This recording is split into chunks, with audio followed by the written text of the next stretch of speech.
শেষ পর্যন্ত অনির্দিষ্টকালের জন্য স্থগিত করা হলো Bangladesh premier league BPL.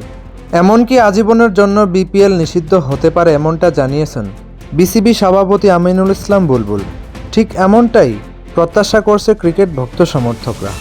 Dhaka পর্ব শুরু হওয়ার আগেই থমকে গেল ক্রিকেট উৎসব।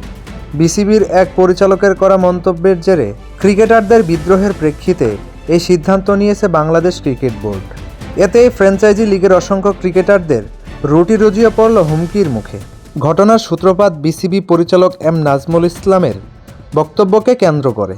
প্রথমে তামিম ইকবালকে ভারতে দালাল, এরপর বাংলাদেশ ক্রিকেটারদের নিবেদন ও অর্জন নিয়ে বেফাঁস মন্তব্য। এতে বেঁকে বসেন ক্রিকেটাররা। এক পর্যায়ে তার পদত্যাগের দাবিতে বিপিএল বয়কটের ঘোষণা দেন। রাতভর আলোচনার পর কোনো সমাধান না আসলে দিনেও দফায় দফায় হয়েছে আলোচনা, তবে তাতেও লাভ হয়নি। দুই পক্ষই ছিল অনড়। মিঠুন, শান্ত, মিরাজরা প্রতিবাদ জানান। অন্যদিকে বিসিবিও তাদের জায়গা ছিল অনড় অবস্থানে। বিসিবি জানিয়েছিল খেলোয়াড়রা যদি আজকের মধ্যে বিপিএল মাঠে না নামেন তাহলে অনির্দিষ্টকালের জন্য স্থগিত দেশের পথে যাবে বিপিএল। শেষ পর্যন্ত তাই হয়েছে। নাজমুল ইসলামকে অর্থ কমিটির প্রধানের পদ থেকে সরিয়ে দিল ক্রিকেটাররা দিনের দ্বিতীয় ম্যাচেও মাঠে নামেননি।